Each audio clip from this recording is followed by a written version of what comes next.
Yeah, hello, good afternoon. Hello.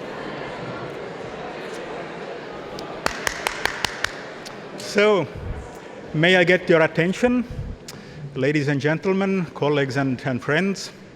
It is certainly an exciting moment to see so many people here. My name is Ülo Valk. I'm a folklorist working here at the University of Tartu, and I represent the organizing committee. And I have a couple of announcements. So the first announcement would be, please, could you silence your phones? Nothing original here. And the second announcement is that we get started now with this Congress. And it's my honor to invite here Professor Toomas, the Rector of the University of Tartu. So the floor is yours.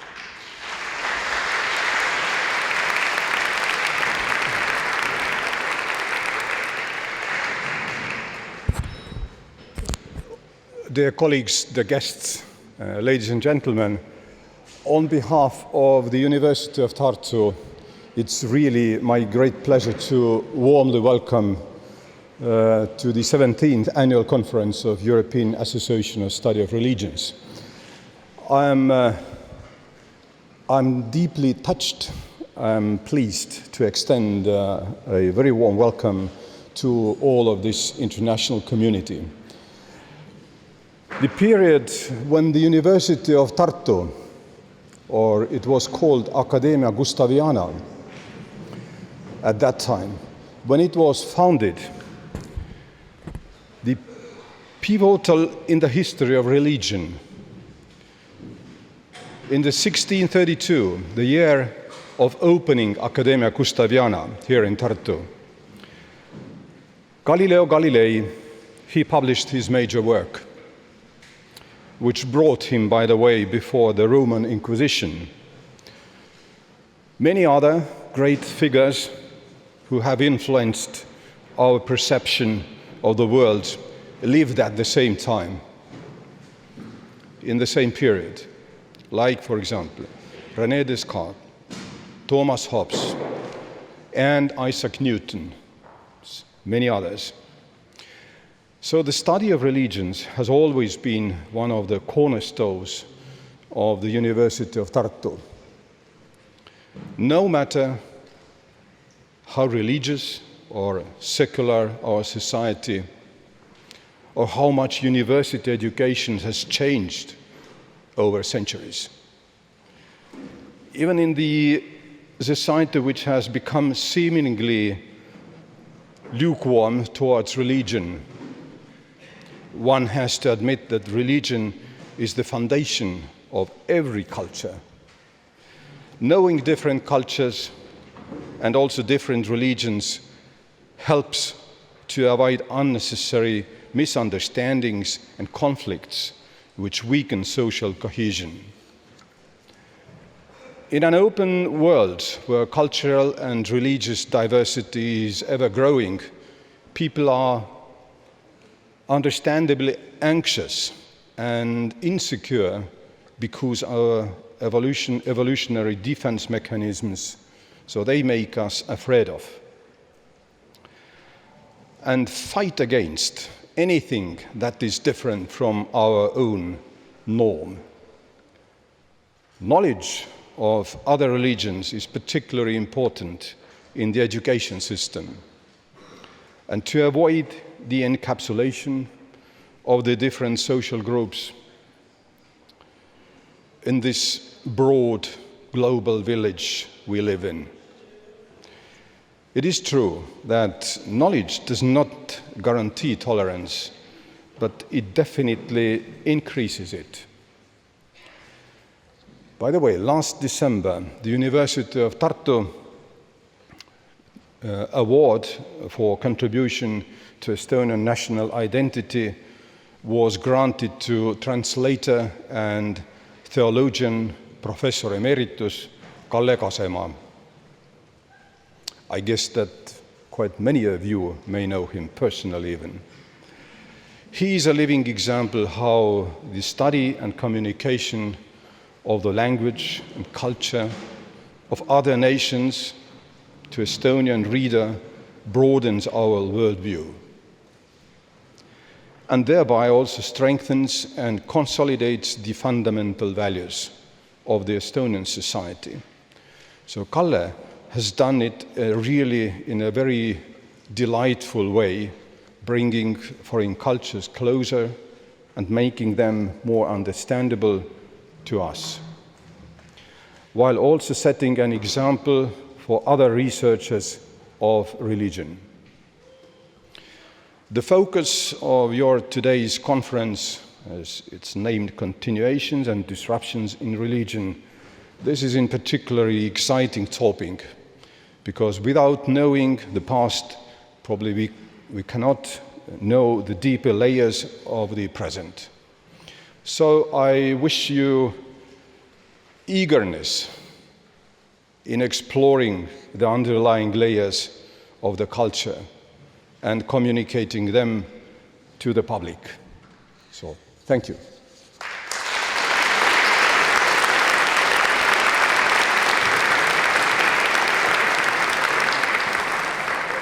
So thank you for this thoughtful introduction. And next I give it over to the Dean of the Faculty of Arts and Humanities, Professor Margit Sutrop.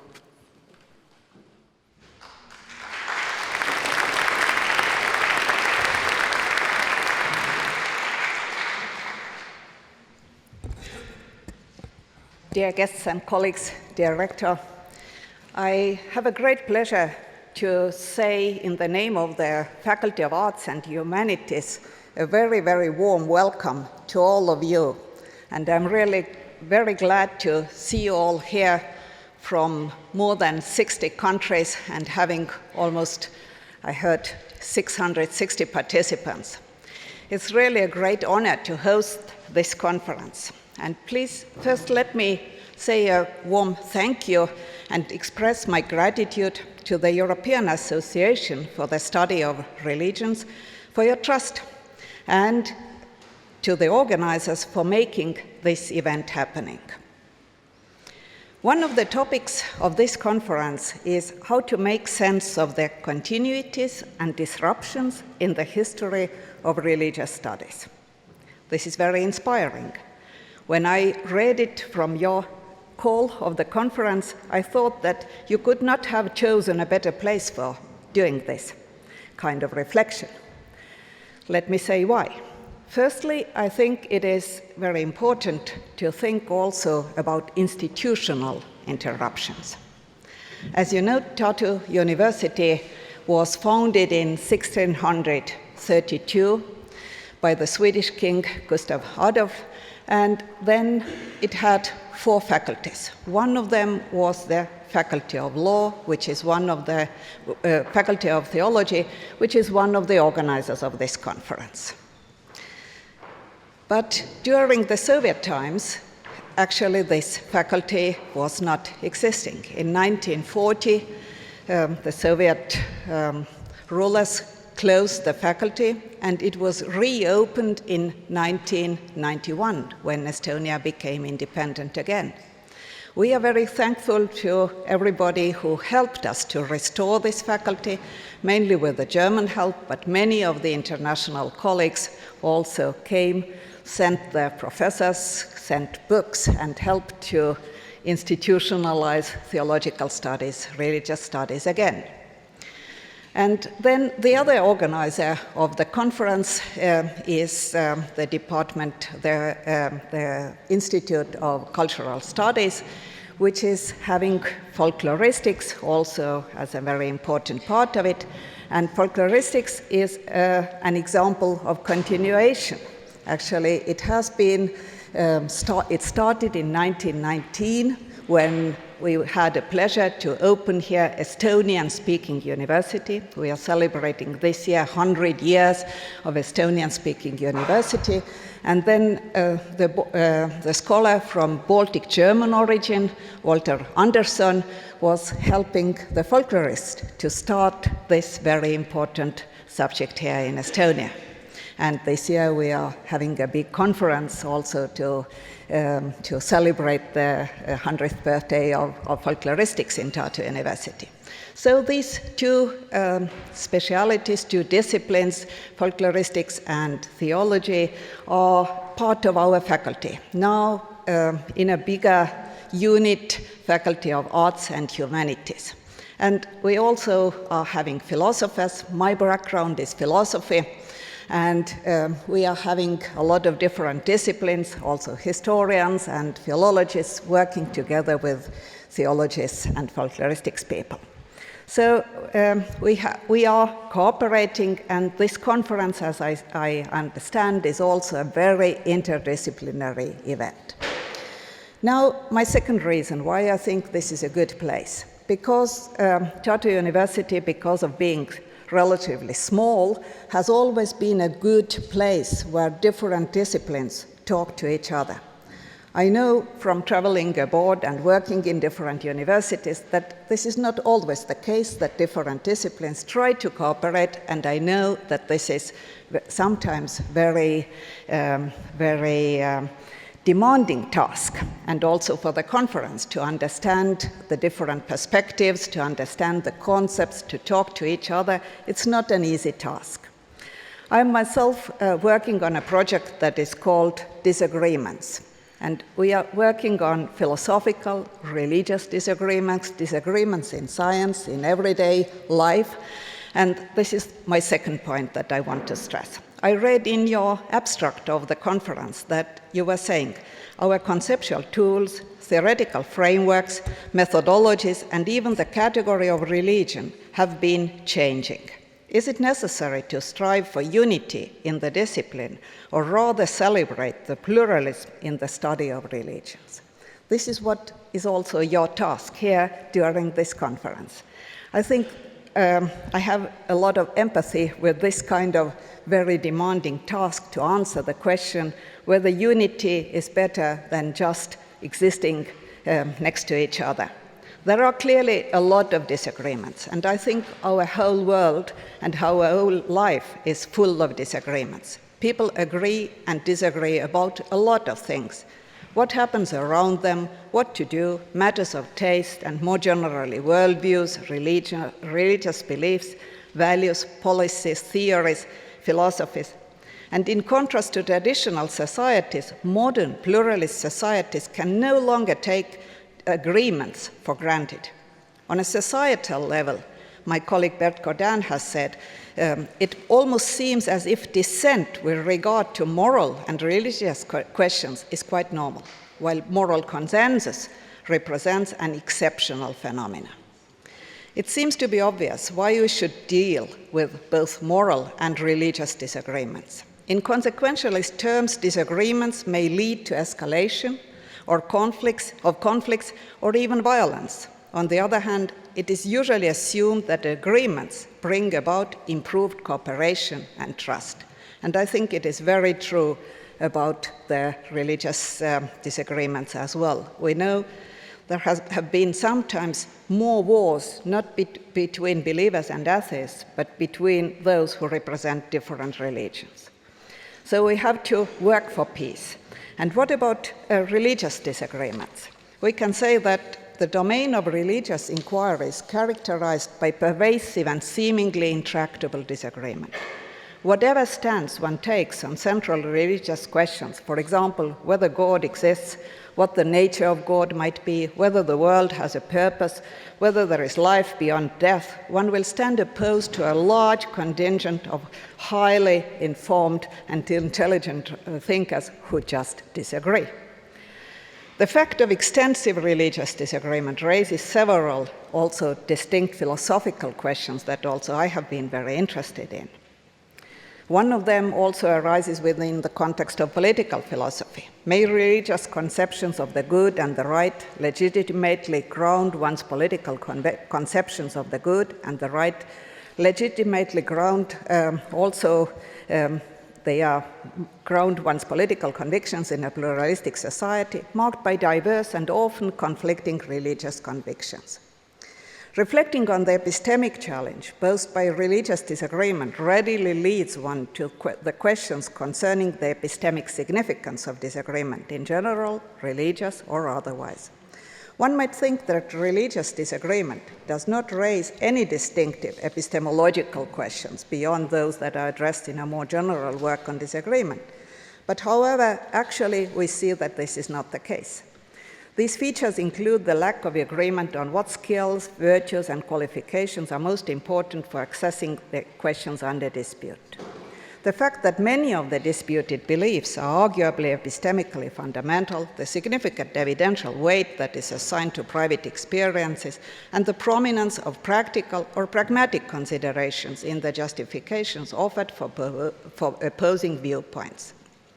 While these features taken individually may not be exclusive to religious disagreements, the fact that they frequently coincide with religious disputes and are especially salient in such disputes makes religious disagreement a worthy epistemological topic in its own right. So I think that this conference is important not only for those who are working in theology or in folkloristics. It clearly also challenges philosophers, also historians, and a lot of other disciplines. I think that besides conceptual questions, you should also think about practical questions. What should we do about moral and religious disagreements, either in order to resolve them, or what attitudes and actions should we take towards those with whom we disagree, and on what basis might we be able to cooperate with one another? Although it is often said that Estonians are very secular people, I think it is important that we actually value religion a lot, and for many people, this gives them also the significance or meaning in life. We should have and develop empathy with those who actually are actually thinking about these kind of questions, but also to those who disagree. I think your big challenge is not only to listen to each other's talks and also to develop fruitful academic discussions. I very much hope that you will also try to come to agreement. And if you will not succeed in this, do what the philosophers tried to do. They have just taken as an easy task. They say, let us agree that we disagree. I wish you all the best for this conference.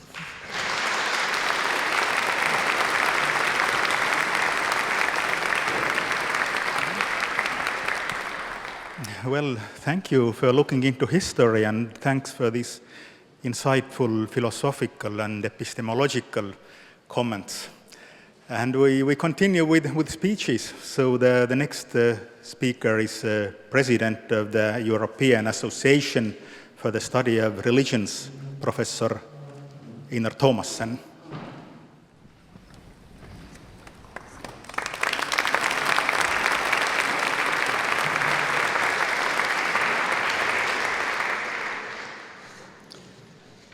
Rector, Dean, colleagues, and members of the European Association for the Study of Religions.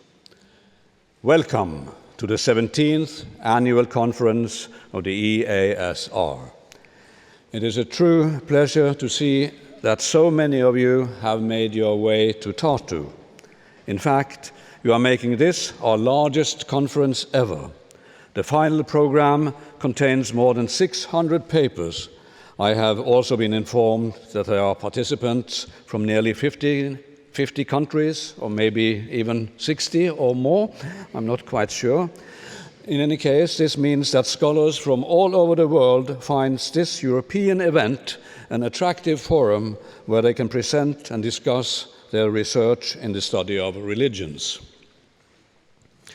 Just as encouraging as the number of participants itself is the fabulous variety of areas and themes displayed in the program. Scholars interested in the religions of European classical antiquity feel as much at home here as those whose field of research is contemporary developments of Japanese Buddhism or the growth of non-religion in modern societies. The diversity of methodological and theoretical approaches is equally staggering. Religion in the political sphere, the psychological basis of religion, both emotional and cognitive, gender studies, education, digital methods, ideas and rituals, texts and materiality. I could go on and on. Miraculously, all those interests and approaches come together beneath the shared umbrella of the study of religions. And you are all here because you feel that you can make a contribution to our common field of study and that you have something to learn from colleagues who are working in that field with different techniques than your own. On behalf of the EASR, I extend my sincere thanks to our Estonian colleagues for having undertaken the hard work of organizing this year's conference. Our association is entirely dependent on the voluntary, unselfish, and dedicated efforts of our local members and their national associations in producing the annual conference. So thank you, Indrek Pedu, and all your hard-working collaborators for making it possible to meet once more. The preparations for the conference have been impeccable, and we look forward to spending an inspiring week in the historic and beautiful city of Tartu. Each year, the organizers manage to formulate a theme that is general enough to accommodate the great variety of areas, themes, and approaches of our discipline, but which at the same time is specific enough to inspire rethinking and originality. Thus, instead of going for such a trite formula as continuity and change, our Estonian colleagues came up with continuations and disruptions, which forces us to think beyond our ingrained habits of thought and to reformulate our questions. As I understand it, the phrase continuity and change makes us think in terms of processes, whereas continuations and disruptions highlights human agency, the fact that such processes depend on actual people making choices. Moreover, continuity is an idea that can only arise on the background of a perceived discontinuity, so that continuity has to be discursively constructed following a deliberate decision to represent what one does as a continuation. Tradition, as we know, has to be invented. In no area of human culture is this more common than in religion. Religious institutions everywhere justify themselves by claiming continuity with origins, to represent a continuation of the religion's original meaning.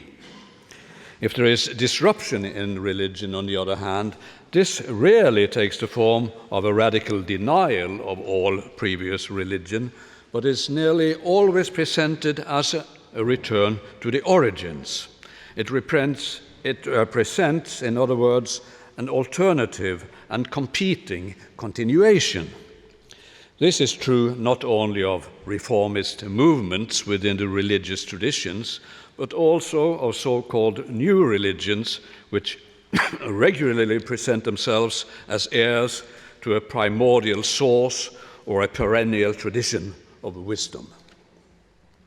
This is just to say that continuation and disruption are not innocent terms, but are rhetorical tools that are used to legitimize religious authority and to deny it to others. Whether beyond that, continuations and disruptions can be shown actually to exist in the real world of religious history is a question I hope to know more about at the end of this conference. I wish you all a most enlightening and inspiring conference. Thank you.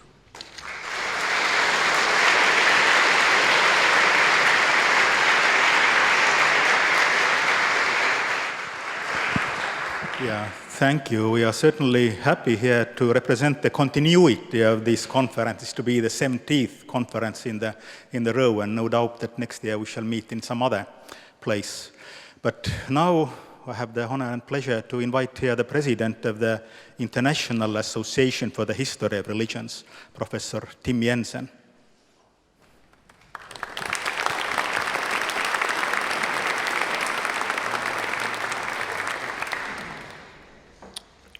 Thank you. Honorable Rector, Honorable Dean, dear EESR, dear EASR and IAHR members. As you can already hear, I'm going to say a few words, and actually a little bit more than a few, about what may be called the institutional continuations or continuity. I don't really know after what Einar said. Now, I had, as probably very few of you actually know, the honor of serving the EASR as its first General Secretary, and I think that the EASR during the early years took important steps forward. But the wonderful thing is that the EASR has kept on moving forward. Successive leader and memberships have continued to improve the performance of the EASR and thus the promotion of the academic scientific study of religion. True to the Constitution and to the intentions of the Founding Fathers, they have done so in close collaboration with the IHR, and they have done so, of course, in even closer collaboration with an increasing number of national member associations, associations which in turn have taken upon themselves to host the EASR annual conferences, often also IHR, just like this one, special or regional conferences. And now, 2019, in Tartu, the turn has come to the Estonian Society for the Study of Religions. In November 2005, my first year as IHR General Secretary, following up on previous talks with Professor Ylö Valk, I sent him an email asking about the plans to establish an Estonian society. Professor Valk replied immediately and without further ado, and I quote, "The plan is fixed. I have contacted several people and we should meet on December 7. Sure, the plan was fixed. Ylö and his Estonian colleagues fixed it. And together with Professor Kim Knott, back then serving as EASR General Secretary, today newly elected incoming EASR President, I had the pleasure to be present here in this building in Tartu when on April 3, 5 p.m., 2006, the Estonian Society was coming into being. Article 1.2 of the Constitution reads, I think, you may tell me that I'm wrong, that you have changed it since then, and I quote, "The objectives of the association are to promote the academic study of religions, to bring together the researchers, to participate in the work of the IHR and EASR, and to develop international collaboration," unquote. Over the years, the Estonian Society has performed accordingly, and today its work and international collaboration reaches new heights with the hosting of this conference. Allow me to congratulate the Estonian Society's leader and membership for your achievements, and to thank you for your support to the IHR and the EASR, your continuous support. Allow me also, once again, to thank the EASR member and leadership for its continuous support of the IHR. A support, as indicated earlier, is actually written into the constitution of the EASR. Yet, of course, a support that needs must be upheld and reaffirmed time and again by the EASR leader and membership. And saying so, I extend thanks to the outgoing EASR President, Professor Thomassen, and outgoing General Secretary, Professor Pasi, for many years of wonderful collaboration. Thank you for that. Much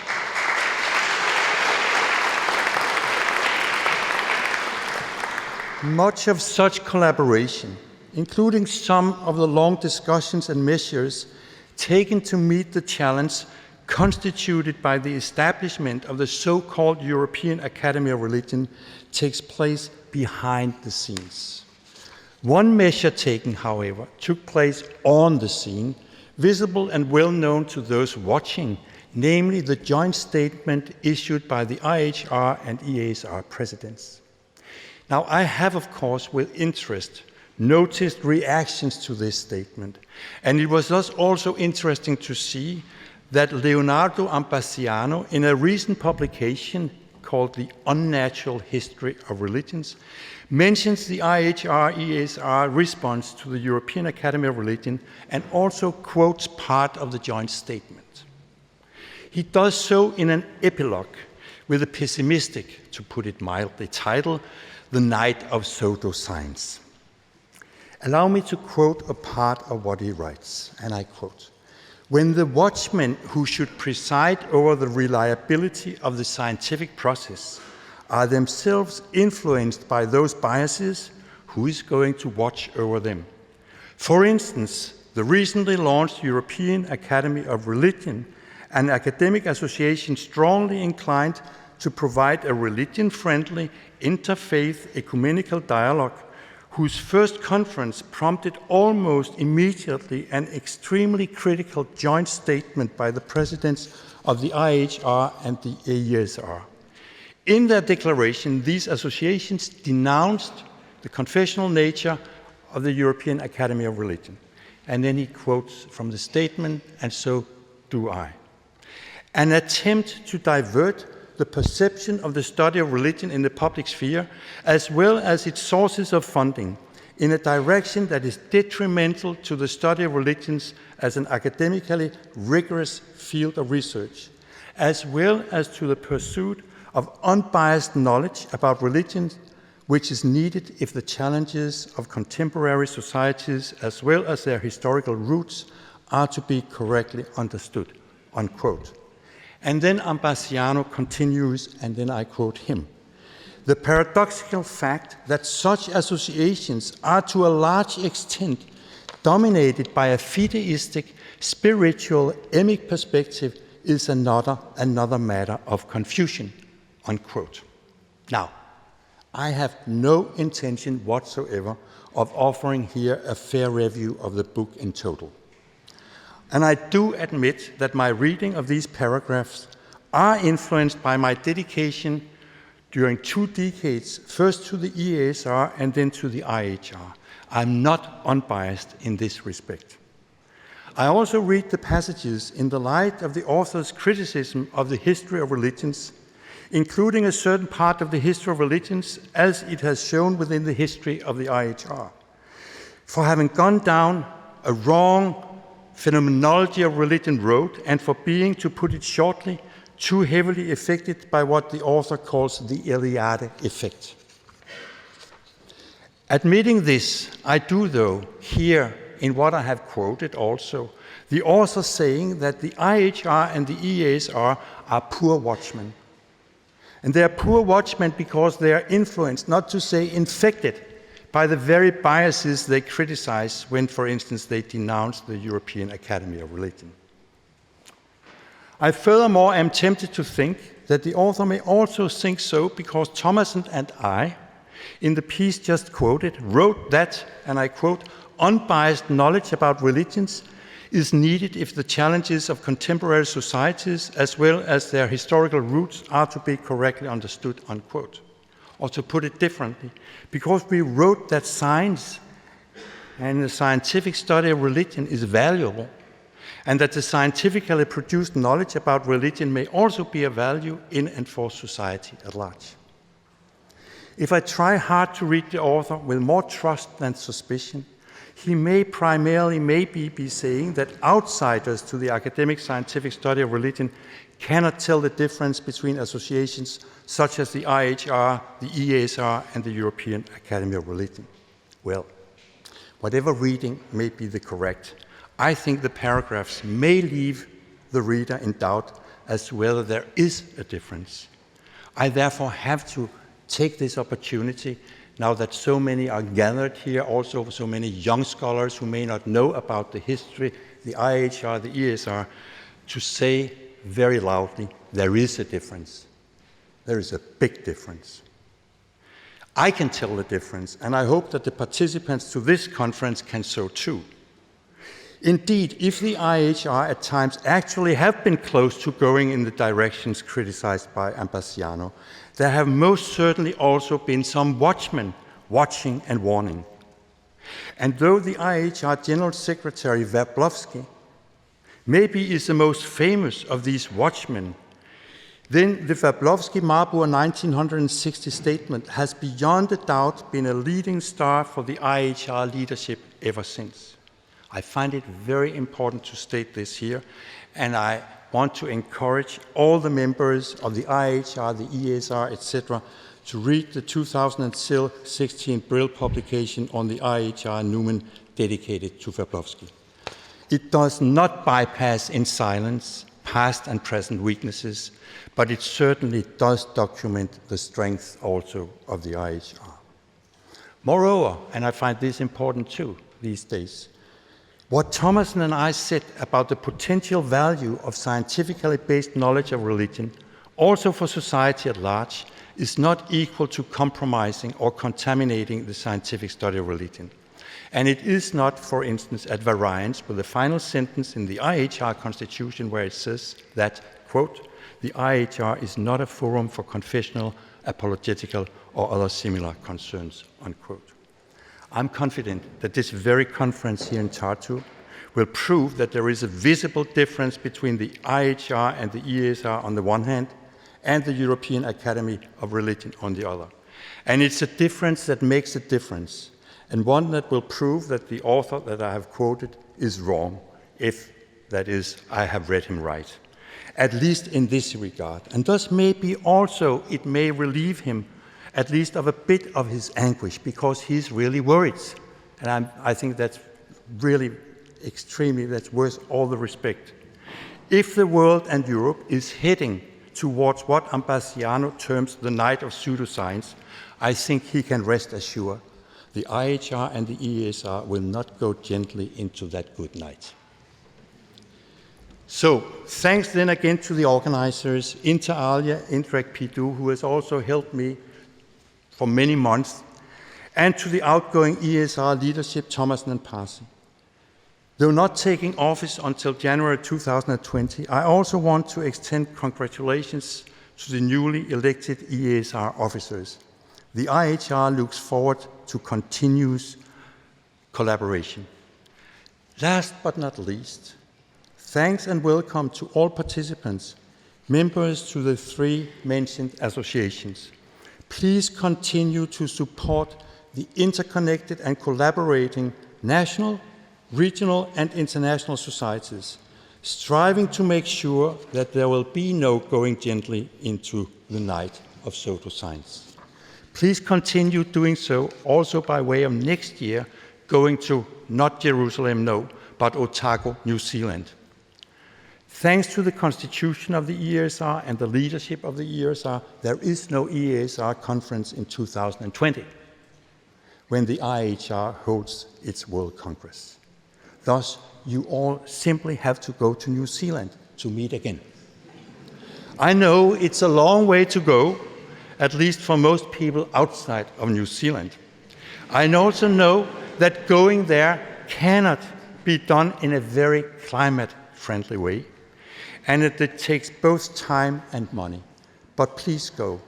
We need your scholarship there too, and we want to meet you there again. Thank you.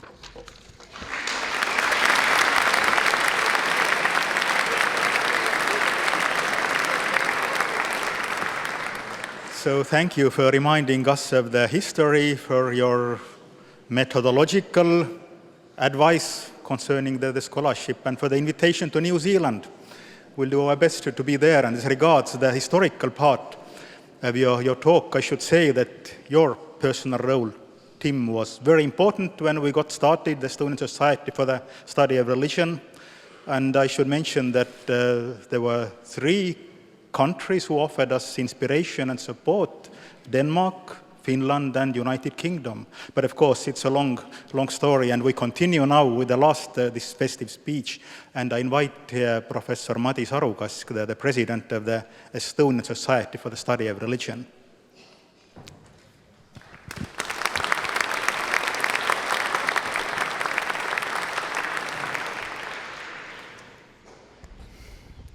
Dear Rector, Dean, dear Presidents, and all participants, the Estonian Society for the Study of Religions, together with the Faculty of Arts and Humanities and Department of Theology of the University of Tartu has honor and responsibility to organize probably one of the largest conferences in field of humanities and social sciences ever held in Tartu.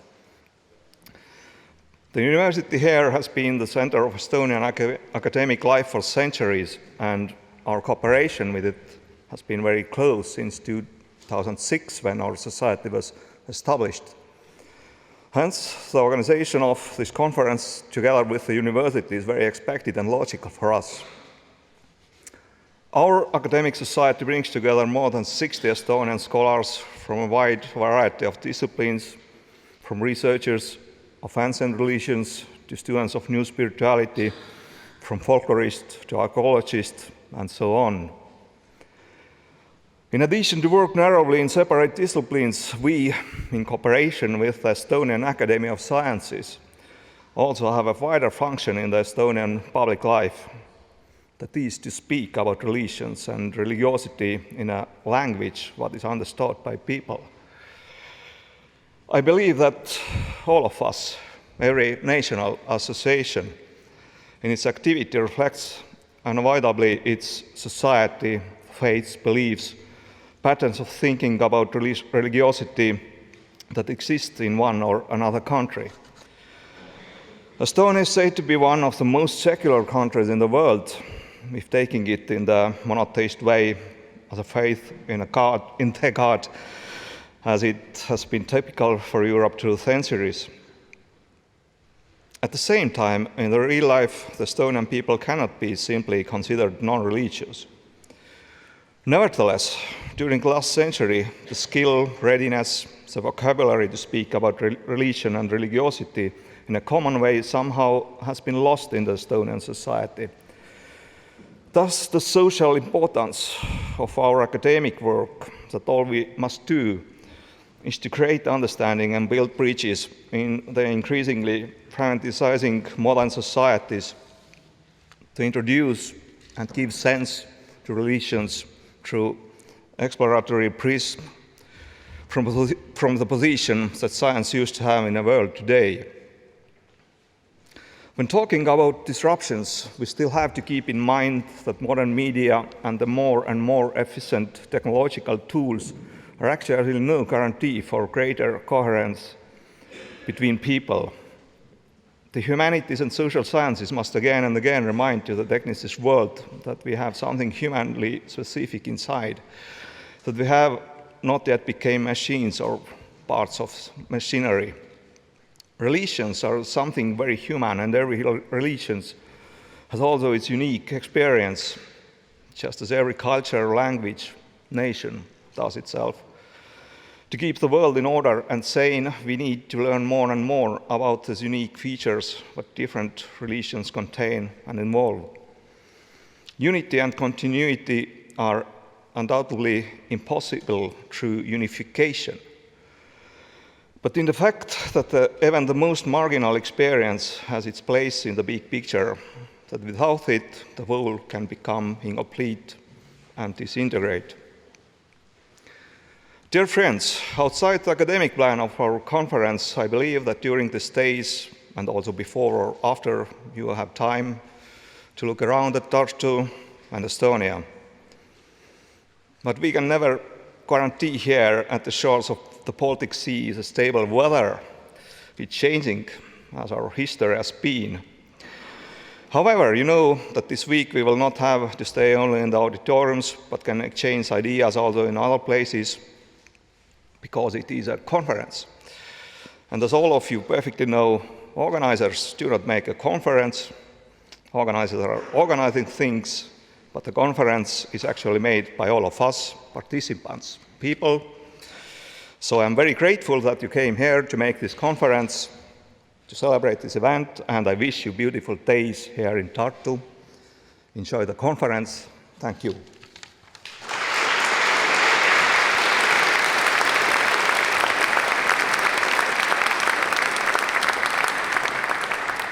Thank you, Madis, and I believe that now we can enjoy some music before we continue with the keynote lecture. But where are the musicians? we have to figure out. Okay, you are here.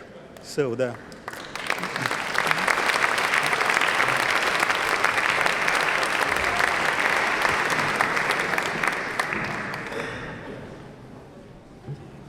vabatahtlikke tutvustada. Pärast.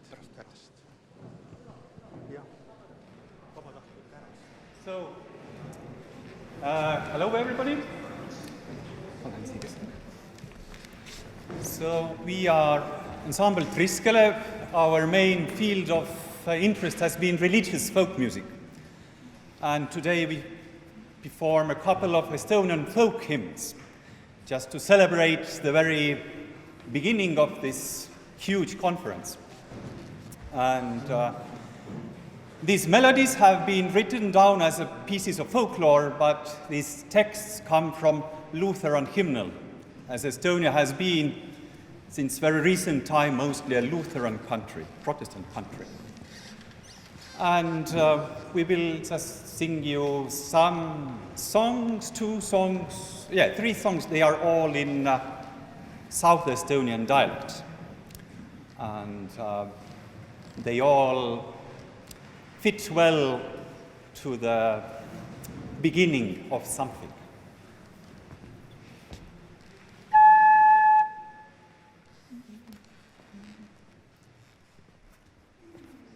Näed see Jumal siin marummal, heida enda põlvile, hengerist mis Toomasin ole.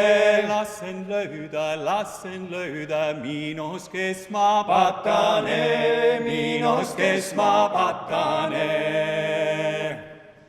Kaeno jälle minu pääle, issand ole armulik, sinna püvä mina mulla tükk. Lassen löydä, ole mulle armulik. Ei ma püvä, ei ma nõlva, muud kui sinu halestus. Seda sakel näütad armastus. Lassen löydä, sinu sama õnnistust.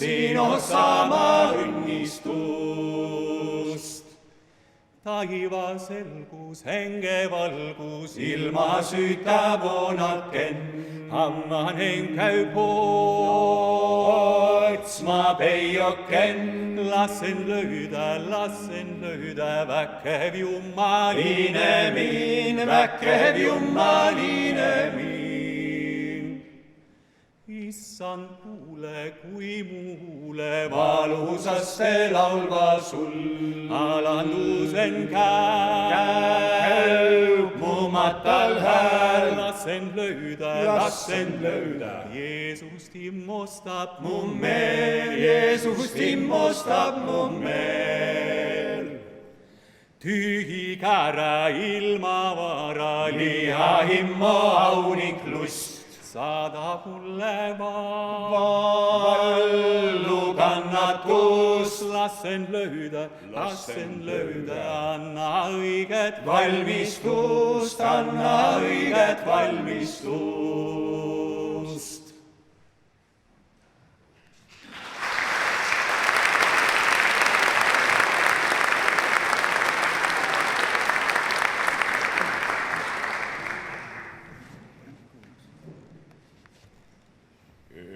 Õige õnnis mees on see, kes see pelgab kimmaste, ent pead toitma omast käest, siis käib su käsi maa pärast. Su naine saab sul olema su koas kui puumarjuga, su latse oma istumaan, kui õli ossa lavaman. Sel mehel on tõest rikas õnn, kes elab, pesab elgusen. See vanne ei või olla sääl, mis pärandet on meie peal. Nii saab sul Jumal tegema, et sinu silm saab nägema. Su tööman rikkust õnne küll ning tema arm saab jääma sul. See saab su elu jakkama, su manu jääma rahuga, et sina laste latsi näed ning Iisrael siin lõvab hääd.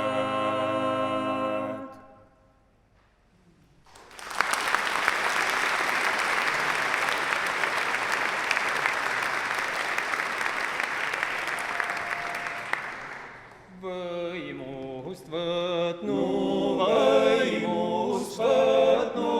on nüüd meie poom. Keom jätnu, edo ristipuun. Tema vaibum lõpetet, õndsus meile valmistet. Ke nüüd tahab, see saab õndsas nüüd. Jeesus elab igaveste nüüd. Ta on Pärnu, meie vaimlased. Tema saanu kuningas, kõik õigen valitses. Teie usk ja olge rõõmsasest. Tulge vaesed, tulge patatsed. Mehenaise, kevel leinate. Heitke maha enesest mure ning kõik kurvastust. Otske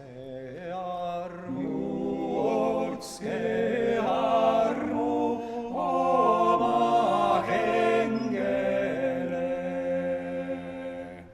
Kiitke laulden oma Jeesukest, keda taivan kiitva englid tõest. Jääge ikkest emale, kelle peralt olete. Viimselt